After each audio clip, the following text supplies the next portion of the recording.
좋아요, 구독! 이어서 종가 베팅할 섹터로 바로 넘어가겠습니다. 자, 오늘 장에서는 이 섹터가 주목받고 있습니다. 바로 2차 전지 섹터입니다. 최근 들어서는 조금씩 반등 기조를 보여주는 것 같아요. 네. 최근에 어떻게 바라보셨나요? 최근은 우선 바라본 건 원자재 가격의 반등, 네. 그 부분이 나타나는지를 연초에는 초점을 맞췄고요. 그 다음에는 에코프로 비행 기준으로는 20만 원 이하에서는 가격 메리트가 발생을 하는데 과연 이거를 매수를 해서 예전의 가격대가 회복이 가능할까? 네. 그 부분은 전기차 수요 회복에 초점을 맞추고 봤습니다. 그런데 이슈가 하나 발생을 한 건 워렌 버핏이 리튬 합작사를 설립한다는 소식이 있었어요.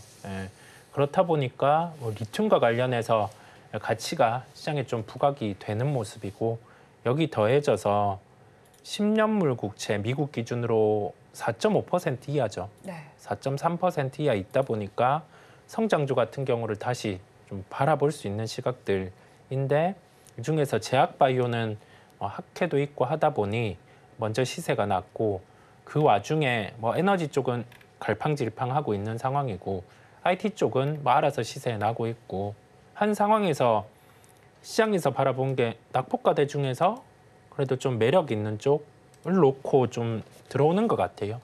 들어오는 상황이다 보니까 오늘은 좀 의미 있는 반등이기도 하고 해서 네. 2차 전지 업종을 말씀드리게 되었습니다. 네, 2차 전지 업종 사실 저희가 들어봤던 종목군들에서도 오늘 상승세가 많이 나타나다 보니까 네. 이제 투자자분들도 지금은 접근을 해도 되나라는 생각이 드실 것 같아요. 특히나 이제 에코 붙은 네. 그룹주들 전반에서도 이제 전반적인 강세가 나타나는데 오늘 가지고 오신 종목도 에코앤드림입니다. 네. 지금 고개를 드는 시점인가 싶기도 하거든요. 차트를 보니까 어떻게 진단하시나요? 오늘 20% 정도까지 네. 오르기는 했었어요. 올해 같은 경우 시가총액 1조 정도까지도 터치를 했었고, 그러면 그때와 지금의 다른 점을 우리가 생각을 할 게, 전구체와 관련해서 2030년 기준으로는 수요 대비해서 공급이 40% 네. 정도 부족해요. 그렇다 보니 지금 상황에서 미래를 봤을 때 전구체는 매력적인 사업입니다. 내년에 2차 전지 소재 사업, 그러니까 전구체 부분을 놓고는 예상 영업이익이 211억 정도 돼요. 그다음에 기존에 증설했던 부분이 램프업이라고 해서 이제 그 가동이 시작이 된 거죠. 가동 시작되고 본 가동이 이루어지기 전까지는 약간의 수율이 덜 올라옵니다. 네. 그런 점까지 우리가 감안을 해보면 당장의 실적이 확 좋아지지는 않는데 내년 말 기준으로는 이제 본격적인 실적 발생이 가능해요. 그래서 지금은 아주 적극적으로 우리 포트에 편입을 하고 내년 말 기준으로 예상되는 영업이익 한 1,000억 이상 이 정도를 놓고 막 공격적으로 본다는 게 아니라 단계적으로 아마 좀 흘러갈 거기 때문에 종가 매수가 가능함을 좀 열어두고요. 목표가는 오늘의 고가 네. 47,000원을 말씀을 드리고요.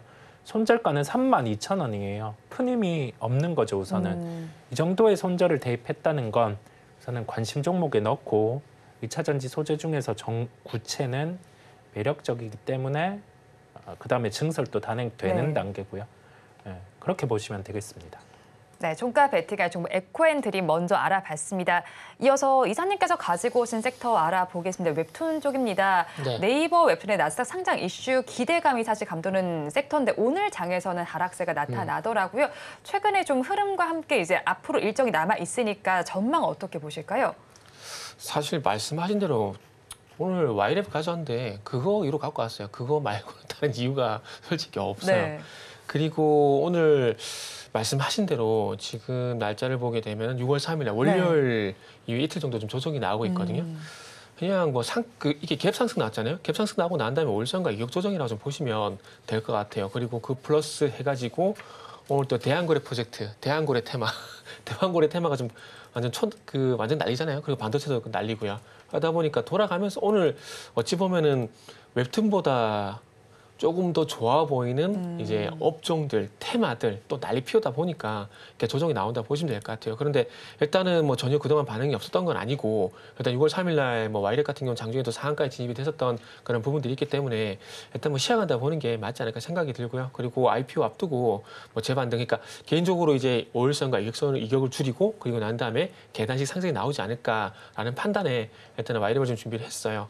그리고 개인적으로 오늘 이제 전 시가 부근 한 16,000원 이상은 좀 지켜주면서 마무리할 줄 알았거든요. 근데 생각보다 조정이 좀 더 나오는 건 사실이에요. 사실인데 일단은 뭐 여기서 무너지는 게 아니라 그래도 갭자리, 이게 중요한 건 월요일에 나왔더니 이 갭자리를 지켜주고 있다는 거, 그거는 정말 다행이라는 생각이 들어요. 그러다 보니까 다시 재반등 가능성이 있지 않을까라고 판단을 좀 하고 있는 상황입니다. 그리고 와이랩은 아시겠지만 웹툰 제작업체인데 이 회사의 그 주요 거래처가 네이버 웹툰입니다. 그러다 보니까 다른 종목 대비해서 시세가 이게 가장 세게 나온다고 보시면 될 것 같아요. 그래서 네이버 웹툰의 어떤 그 IPO가 진행이 되면 될수록 아마 또 한번 이제 부각이 될 가능성이 상당히 높은데 그 부각이 됐을 때 상승이 나오게 되면은 그것만 우린 취하고 나오면 되는 겁니다. 아시겠지만 최근에 시장 특징이 빠른 순환매잖아요. 그렇기 때문에 다음 지금의 조정을 이용해서 다음에 상승을 이용하면 좋지 않을까 생각이 들고, 그리고 그동안 제가 그 종목들 대응하실 때 상승 나올 때 좀 무리하게 따라잡지 말라고 말씀했잖아요. 그리고 나서 조정이 충분하게 나오면은 접근하라 말씀인데 와이렉 같은 경우는 그런 맥락에서 일단은 대응을 한번 해보시면 좋지 않을까 생각이 하고 있습니다. 그래서 어쨌든 뭐 주요 거래처가 네이버 웹툰이라는 이유 때문에 뭐 시장 강하게 나오고 있으니까 일단 상장이 다가오게 되면서 2차 반등 좀 보시면 좋을 것 같고요. 일단 목표가는 19,000원 잡았어요. 19,000원 잡았고 손절가는 15,000원 정도 일단 설정을 했기 때문에 참고하셔서 대응하시면 좋지 않을까라고 말씀드리도록 하겠습니다.